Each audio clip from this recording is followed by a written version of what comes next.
السلام علیکم ورحمۃ اللہ وبرکاتہ. الحمدللہ رب العالمین والصلاة والسلام علی رسول کریم اما بعد. محترم حاضرین، سیرت رسول پر جو دروس ہو رہے ہیں اس کی ایک چھٹی نشست ہے.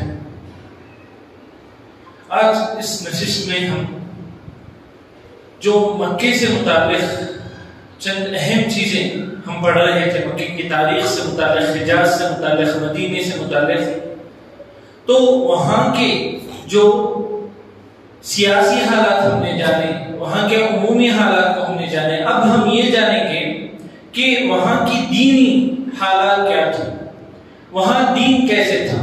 ہم نے پہلے پڑھا تھا کہ اللہ سبحانہ و تعالی اس جگہ کو آباد کرتا ہے توحید سے، یعنی ابراہیم اور اسماعیل علیہ السلام جا کر اس جگہ کو آباد کرتے ہیں، اور اس جگہ کی شروعات ہوتی ہی ہے اللہ کے گھر سے. پھر زمزم کا کنواں آتا ہے، پھر لوگ وہاں جمع ہونا شروع ہوتے ہیں، اور اسماعیل علیہ السلام کی اولاد اور خود اسماعیل علیہ السلام خالص موحد ہوتے ہیں، خالص موحد، صرف اور صرف اللہ سبحانہ و تعالیٰ کو ماننے والے. تو یہ بدلاؤ کیسے آ گیا کہ ایک شہر جو صرف اور صرف اللہ کی شریعت کے لیے، اللہ سبحانہ و تعالیٰ کی دین کے لیے ایک مرکز مانا جاتا تھا، وہ بتوں کا گڑھ کیسے ہو گیا؟ اتنا بڑا جو ہے، اتنی بڑی تبدیلی کیسے آ گئی؟ تو اس کی ایک بہت عجیب اور غریب تاریخ ہے کہ وہاں کے لوگ کیسے بدلنا شروع ہو گئے، کیسے بتوں کا داخلہ اس شہر میں ہو گیا. اس سے متعلق ہم انشاءاللہ آج جانتے ہیں. ہم نے پڑھا تھا کہ جو مکے کی تولیت تھی، یعنی جو مکے کی مکمل ذمہ داریاں تھیں، وہ الگ الگ قبائل نے سنبھالے. ان میں سے ایک قبیلہ تھا جس نے بہت لمبی مدت تک اس چیز کو سنبھالا، مکے کی مکمل ذمہ داریوں کو سنبھالا، اور اس زمانے میں اس کو بہت شرف کی نگاہ سے دیکھا جاتا تھا. جو بھی جو ہے مکے کی ذمہ داریوں کو چلاتے تھے، سنبھالتے تھے، ان کے خاندان کو جو ہے بہت بڑا خاندان مانا جاتا تھا. تو ہم نے پڑھا تھا مکے کی تاریخ میں کہ بنو خزاعہ، یہ جو خاندان ہے، اس نے تقریباً جو ہے 300 سال تک مکمل مکے کی ذمہ داری کو سنبھالا. اور بعض مفسرین، بعض جو ہے تاریخ نگار یہ بھی لکھتے ہیں کہ 500 سال تک. لیکن ان کی مدت تو بہت بڑی تھی، انہوں نے بہت لمبی مدت تک جو ہے مکے کی مکمل، کعبۃ اللہ کی مکمل ذمہ داری کو سنبھالا. لیکن یہ بہت زیادہ ملعون قسم کے قوم تھی، بہت زیادہ ملعون، کیونکہ ان کی وجہ سے ہی جو ہے مکے میں اور کعبۃ اللہ میں، بلکہ پورے حجاز میں جہاں بت پرستی کا نام و نشان نہیں تھا، وہاں جو ہے یہی، یعنی بنو خزاعہ کی وجہ سے، بنو خزاعہ کے لوگوں کی وجہ سے بت پرستی آئی. بنو خزاعہ کا جو امیر تھا، جو ان کا سردار تھا، عمرو بن لحی، وہ جو ہے اصل مانا جاتا ہے حجاز میں، مکمل حجاز، جو بھی مکہ، مدینہ، یثرب، طائف، یہ تمام شہر جو بھی آتے ہیں، تمام میں بت پرستی لے کر آنے کا یہ اکیلا واحد جو ہے نا وجہ جو ہے نا معلوم ہوتا ہے کہ عمرو بن لحی جو ہے یہ شخص تھا جس نے جو ہے بت پرستی کو لے کر آیا. واقعہ کیا ہے، ہوتا کیا ہے؟ ایک مرتبہ عمرو بن لحی جو ہے شام کو جاتا ہے، اور شام میں ایک علاقہ رہتا ہے بلقا، جو آج اردن کا ایک علاقہ ہے. بلقا، یہ علاقے کو جب پہنچتا ہے عمرو بن لحی، تو دیکھتا ہے کہ بعض عمالیق کے لوگ، ایک قوم ہے عمالقہ جسے کہتے ہیں، وہ قوم جو ہے، وہ قوم کے لوگ بت پرستی کر رہے ہیں، بت پرستی کر رہے ہیں. تو جو ہے عمرو بن لحی پوچھتا ہے کہ کیا معاملہ ہے، تم لوگ کیا کر رہے ہو یہ؟ تو وہ لوگ جو ہے نا جواب میں فرماتے ہیں کہ یہ بتوں کی عبادت کا ایک طریقہ ہے، ہم جو ہے اس کے ذریعے بتوں کو خوش کرتے ہیں، اور اس کے بدلے میں ہمیں کیا ملتا ہے؟ ہم کیا کرتے ہیں، جو بھی ہماری مرادیں رہتی ہیں، جو بھی ہمارے جو ہے نا مطالبات رہتے ہیں، ان کے سامنے رکھتے ہیں. جیسے بارش چاہیے ہمیں، اولاد چاہیے، رزق چاہیے، جو بھی ہمیں چاہیے ان کے سامنے رکھتے ہیں، اور وہ ہماری مراد پوری کرتے ہیں. تو یہ عمرو بن لحی جو بدبخت ہے، وہ اس بات سے جو ہے نا بہت متاثر ہو جاتا ہے، بہت زیادہ خوش ہو جاتا ہے.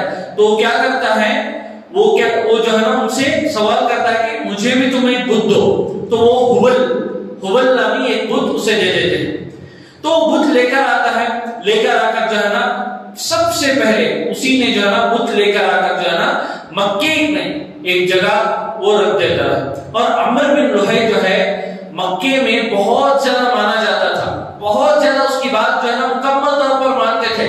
سب لوگ جو ہے نا بلا اختلاف جو ہے اس کی اتباع کرتے تھے. تو اس وجہ سے کیا ہوتا ہے، عمر بن لوہی جیسے ہی لا کر وہ بت رکھتا ہے تو تمام لوگوں کو جمع کر کے یہ حکم دیتا ہے کہ تمام کو اس کی تعظیم کرنا ہے، اس بت کی تعظیم کرنا ہے. اور اس کے ساتھ ساتھ یہ بھی حکم دیتا ہے کہ تمام لوگ اس بت کی عبادت کریں. تو یہ جیسے ہی حکم آتا ہے تو تمام لوگ جو ہے، تمام جو مکی کے لوگ ہوتے ہیں اس کی تعظیم کرنا، حبل جو بت تھا اس کی تعظیم کرنا، اس کی عبادت کرنا شروع کر دیتے ہیں. تو یہاں سے عمر بن لوہی جو ہے اصل جڑ ہے جس نے جو ہے نا بت پرستی کی پہلی بیج جو ہے مکے یا پھر حجاز میں جو ہے نا ڈالی. اور اسی کے وجہ سے پھر دھیرے دھیرے جو ہے نا بت پرستی شروع ہو گئی. اور دوسرا پہلو اگر ہم دیکھیں، اسماعیل علیہ السلام کے جو اولاد تھے، اسماعیل علیہ السلام کے اولاد جو ہے مکہ چھوڑ کر باہر جو ہے نکلنا شروع ہو گئے. مکہ چھوڑ کر ادھر ادھر اطراف میں جا کر بسنے لگے. وہ کیا کرتے تھے، ان کو جو ہے نا ان کے دلوں میں مکی کی بہت زیادہ عظمت تھی، کعبۃ اللہ کی بہت زیادہ عظمت تھی.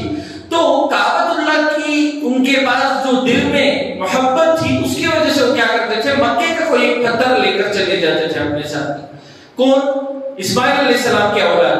اسماعیل علیہ السلام کے اولاد وہ کیا کرتے تھے، مکے کا ایک جو ہے پتھر لے کر اپنے ساتھ چلے جاتے تھے اور جہاں بھی جاتے وہاں جو ہے نا اس کے اطراف طواف کرنا، اس طرح کا عمل کرتے تھے. پھر دھیرے دھیرے جیسے جیسے جو ہے نا ان کی نسل آگے بڑھتی گئی، ہوا کیا، یہ چیز یعنی پتھروں کی تعظیم کرنا ان کے اندر آ گیا، پتھروں کی تعظیم کرنا آ گیا. اور اسی طرح وہ کیا کرتے تھے، پتھروں کو جو ہے نا طواف کرنا شروع کیے. پھر دھیرے دھیرے جو ہے نا پتھروں کی عبادت انہوں نے شروع کر دی، مکمل طور پر پتھروں کی عبادت انہوں نے شروع کر دی. اور جو بھی خوبصورت پتھر نظر آتا تھا وہ اس کو اٹھاتے اور جو ہے اس کی عبادت کرنا شروع کر دیتے تھے. لیکن شروعات یہ کیسے ہوئی، وہ جو ہے نا کعبۃ اللہ کی تعظیم میں جو ہے نا بعض لوگ جو ہے وہ پتھر کو لے کر طواف کرتے تھے، ان کا مقصد اللہ کی ہی عبادت تھا. لیکن وہ دھیرے دھیرے نسل در نسل جو ہے نا آگے بڑھتے بڑھتے ایسا ہو گیا کہ وہ لوگ اللہ سبحانہ وتعالیٰ کی عبادت کو بھول گئے اور صرف انہی پتھروں کی عبادت کو جو ہے نا شروع کر دیے. اور اس طرح جو ہے اسماعیل علیہ السلام کی جو اولاد ہے ان میں بھی جو ہے نا ابراہیم علیہ السلام کو جو دین تھا یعنی توحید تھا مکمل طور پر ختم ہوتا چلا گیا. تو مکے کے جو ہے نا مختلف علاقوں میں مختلف بڑے بڑے بت تھے، معروف بت جن کا جو ہے نا ذکر قرآن میں تک آتا ہے.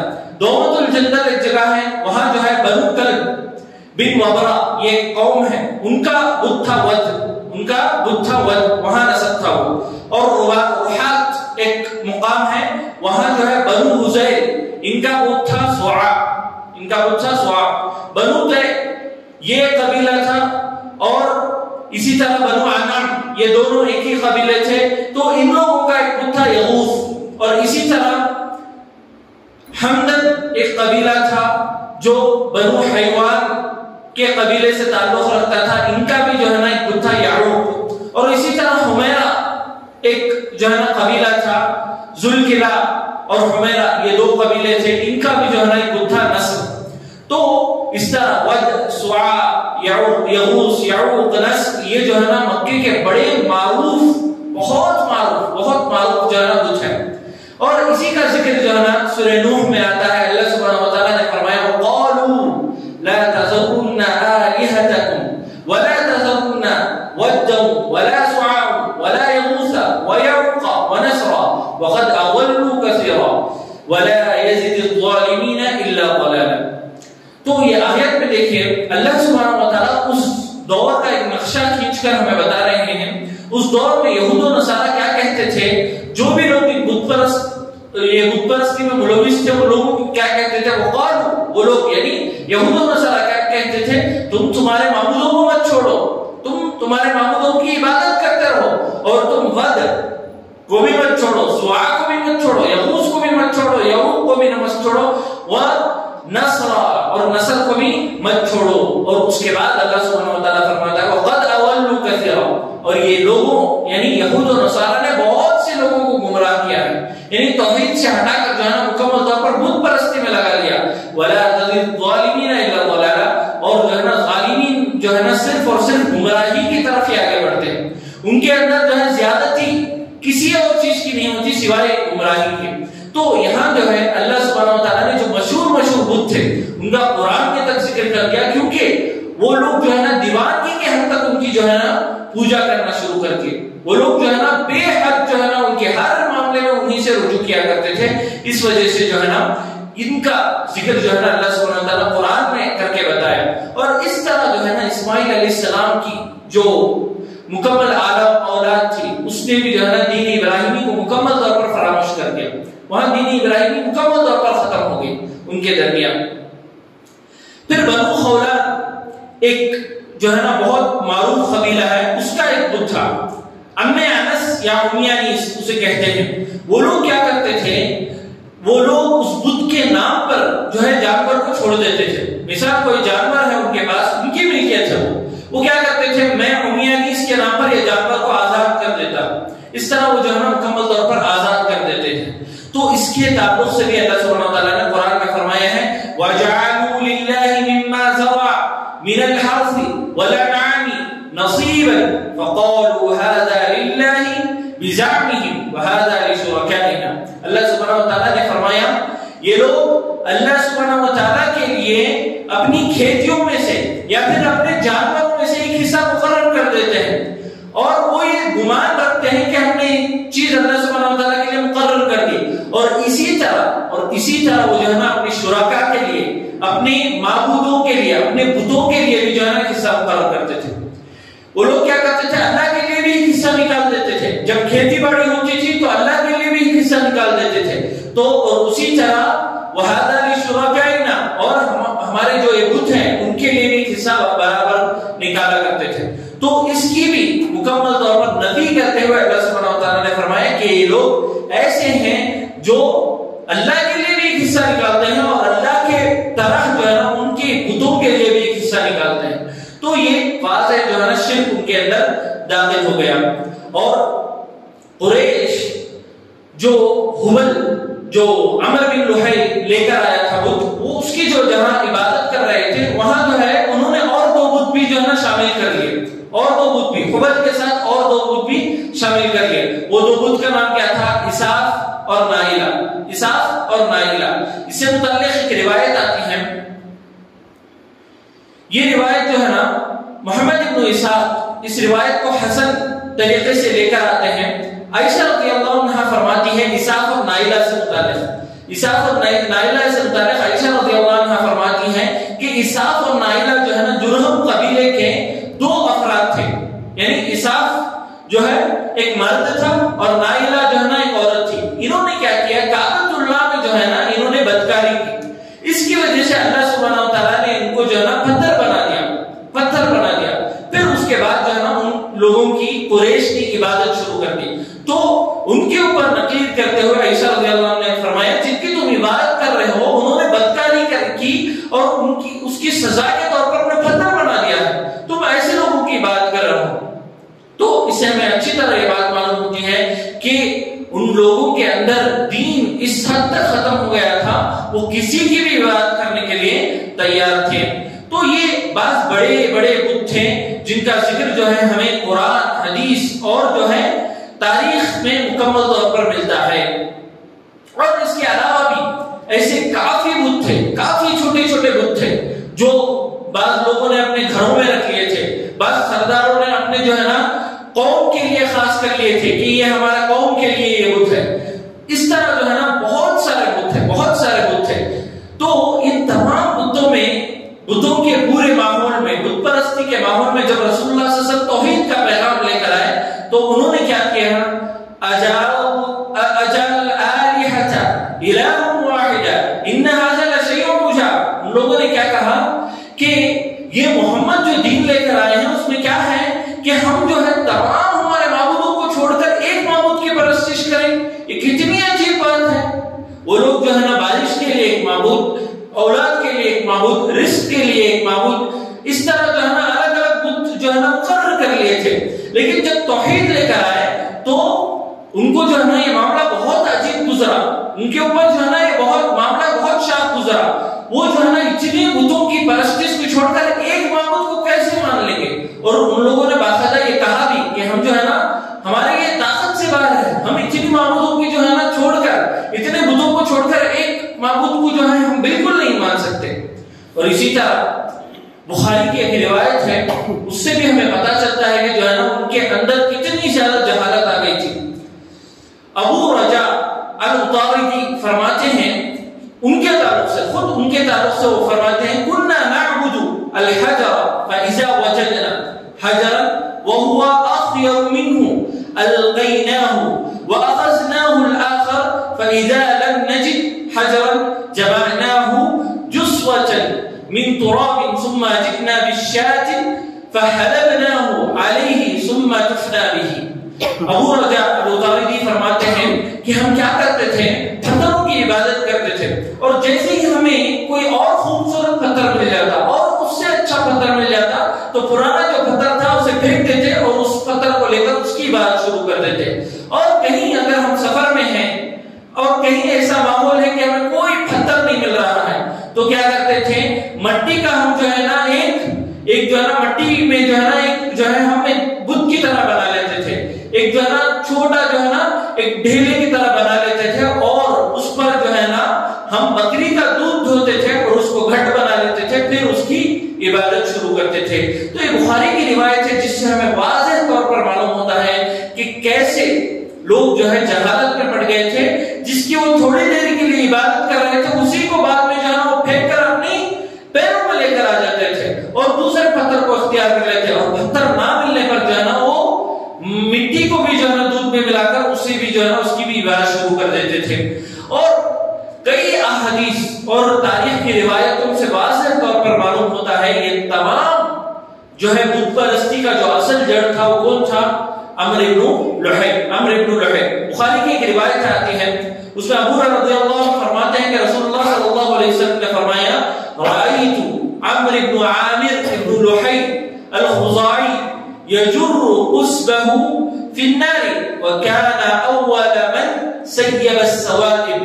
ابو ہریرہ رضی اللہ عنہ فرماتے ہیں کہ رسول اللہ صلی اللہ علیہ وسلم نے فرمایا کہ میں نے، رسول اللہ صلی اللہ علیہ وسلم فرما رہے ہیں کہ میں نے عمرو بن عامر بن لحی الخزاعی یعنی عمرو بن لحی کو میں نے جو ہے نا جہنم میں دیکھا، وہ کیا کر رہا ہے، اپنی جو ہے آنتیں، اپنی جو اس کی جو انتڑیاں ہیں وہ لے کر گھسیٹتا ہوا جو ہے نا جہنم میں جا رہا ہے.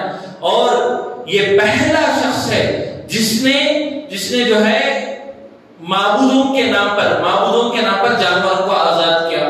تو ان تمام باتوں سے ہمیں یہی بات معلوم ہوتی ہے کہ عمرو بن لحی ہی تھا وہ واحد شخص جس کی وجہ سے مکمل حجاز میں، صرف مکہ اور مدینہ میں نہیں، مکمل حجاز کے تمام علاقوں میں بت پرستی آ گئی اس بدبخت کی وجہ سے. اور عبداللہ بن عباس فرماتے ہیں کہ اگر تم حقیقت میں یہ جاننا چاہتے ہو کہ کعبے کے اندر اور جو ہے مکمل مکے کے اندر، حجاز یا صرف وغیرہ کے اندر جو ہے لوگوں کے اندر کتنا زیادہ جو ہے مکمل طور پر جہالت آ گئی تھی، یہ جاننا چاہتے ہو تو عبداللہ بن عباس فرماتے ہیں سورۃ الانعام کی آیت نمبر 30 کے بعد پڑھو. اس کی جو ہے نا تمام مسائل اللہ سبحانہ تعالیٰ نے بیان کیے ہیں کہ کیسے ان لوگوں کے اندر جو ہے نا جہالت آ گئی تھی.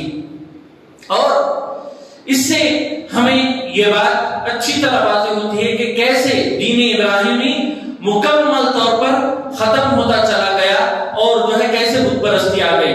لیکن دین ابراہیمی ختم تو ہو گیا تھا، توحید تو ختم ہو گئی تھی، لیکن دین ابراہیمی کے جو چند چیزیں جو ہے باقی تھی، جیسے بیت اللہ کی تعظیم، کعبۃ اللہ کی تعظیم ان لوگوں کے اندر باقی تھی، طواف کرنا، عمرہ کرنا، عرفات میں جو ہے جا کر رکنا، مزدلفہ میں رکنا، اور حرم میں جو ہے نا قربانی کے جانور کو بھیجنا، یہ تمام چیزیں ان کے اندر جو ہے نا موجود تھی. لیکن وہ کیا کر لیے تھے، ان چیزوں میں جو ہے نا کچھ نہ کچھ اپنی طرف سے جو ہے نا انہوں نے شامل کر لیا تھا. جیسے جو ہے نا وہ کیا کرتے تھے، جب حج کو آتے تو لبیک پڑھتے. کیسے لبیک لبیک اللہم لبیک لا شریک لک، یہاں تک تو صحیح، الا شریکا هو لک تملکہ وما ملک، اس طرح جو ہے نا انہوں نے تلبیہ کو مکمل طور پر پڑھ لیا تھا. لبیک اللہم لبیک لا شریک لک، یہاں تک تو صحیح پڑھتے تھے کہ اے اللہ ہم جو تیرے لیے حاضر ہوئے ہیں اور تیرا کوئی شریک نہیں ہے. پھر اس کے بعد کیا کہتے ہیں؟ الا شریکا هو لک، سوائے اس کے جو جس کو تو نے شریک بنا لیا ہے، جس کو تو نے شریک بنا لیا ہے، تملکہ وما ملک، اور اس کی جو بھی طاقتیں ہیں اس کا تمام مالک تو ہی ہے، اس کی طاقتوں کا بھی جو ہے نا تو ہی مالک ہے. اس طرح کہہ کر جو ہے نا وہ توحید کو ثابت کرتے ہوئے جو ہے نا شرک میں بھی داخل ہو جاتے تھے. اور اسی طرح طواف کرتے وقت سیٹیاں بجانا، برہنہ ہو کر طواف کرنا، اس طرح کی جو ہے نا وہ مختلف بدعتیں ان کے اندر شامل ہو گئی تھی. وہ جو چند چیزیں ابراہیمی دین ابراہیمی کی جو باتیں تھی اس میں بھی جو ہے نا کافی خرافات ان کے اندر آ گئی تھی. اور اسی طرح جو ہے مکے کے اندر صرف جو ہے بت پرستی نہیں آئی تھی، مکے کے اندر جو ہے نا دوسرے تمام جو بھی مذاہب تھے، چاہے وہ یہودی ہو، نصرانی ہو، یا پھر جو ہے کوئی اور مذہب ہو، ان کا بھی مکمل طور پر ان لوگوں کے اوپر اثر ہوا، ان کا بھی جو ہے مکمل طور پر ان لوگوں کے اوپر اثر ہوا. وہ کیسے ہوا اور کیوں ہوا اور کتنا ہوا انشاءاللہ وہ ہم آنے والے درس میں جانیں گے. اور بعض لوگ ایسے تھے جو اس کے باوجود بھی یہ تمام فتنے فسادات ہونے کے باوجود بھی جو ہے نا مکمل دین ابراہیمی پر جمے ہوئے تھے. وہ بس جو ہے نا گنتی کے چند لوگ تھے. تو ان کے تعلق سے بھی ہم انشاءاللہ آنے والے درس میں جاننے کی کوشش کریں گے. آخر میں اللہ سبحانہ وتعالیٰ سے دعا ہے کہ اللہ سبحانہ وتعالیٰ ہمیں مکمل شرک اور بدعات سے بچنے کی توفیق عطا فرمائے اور توحید پر قدم حیات قائم رکھنے کی توفیق عطا فرمائے، اور اسی طرح سیرت رسول کو پڑھانی اور اس پر عمل کرنے کی ہمیں توفیق عطا فرمائے. آمین. وآخر دعوانا الحمدللہ رب العالمین.